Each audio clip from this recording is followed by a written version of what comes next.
In the past, I've done a couple of videos on different Force traditions and orders that fall outside of the Jedi and Sith orders, most notably one on the Angti monks.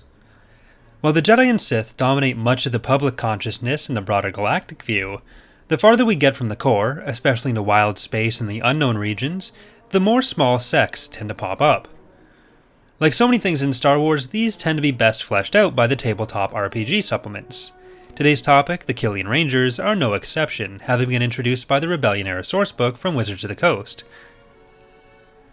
Kilia 4 was a planet originally colonized thousands of years before the Battle of Yavin, and had not had any official contact with the wider galaxy for over 1,000 years by the time of the Empire, with the system not even appearing on most astrogation charts, though the sourcebook implies some less legit spacers may be aware of its presence. A small feudal society, the planet is ruled by a few noble houses governing the farmers who make up the majority of its population. To serve as protectors, a small order of Force-sensitive knights called the Kilian Rangers is trained from puberty after having been identified as Force-sensitives.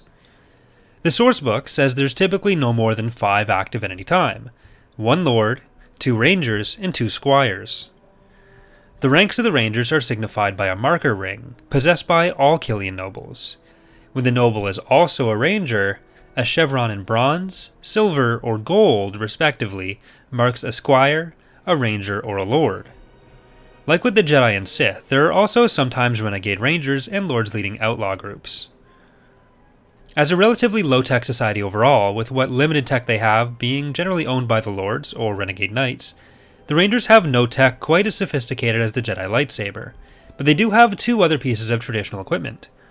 First is the Siang Lance, which serves as, quote, a symbol of cherished oaths to protect the people and defend justice and chivalry. Fundamentally, the weapon is simply a sporting blaster mounted with a bayonet, but the Rangers use the Force to wield them with great effect in both melee and as a blaster. The sourcebook says the community only has about half a dozen, implying that they are a traditional weapon passed down by the active Rangers rather than something that each Ranger would make themselves. Secondly is the Shield Gauntlet, a somewhat higher tech piece of equipment. While the Renegade Rangers almost never try to use the more symbolic Siang Lances, the Shield Gauntlet's utility is usually sought out by them. While the Siang Lance can't parry a blaster bolt the same way a lightsaber can, the gauntlets project a force field which is able to block or reflect blaster bolts relatively easily. While the Rangers remained isolated throughout the Empire's reign and don't seem to have actively sought out galactic inclusion, the Unknown Regions did see the first attempts at unifying them under Thrawn's Empire of the Hand, and later Jacen Solo went on a personal journey to explore as many Force traditions as he could.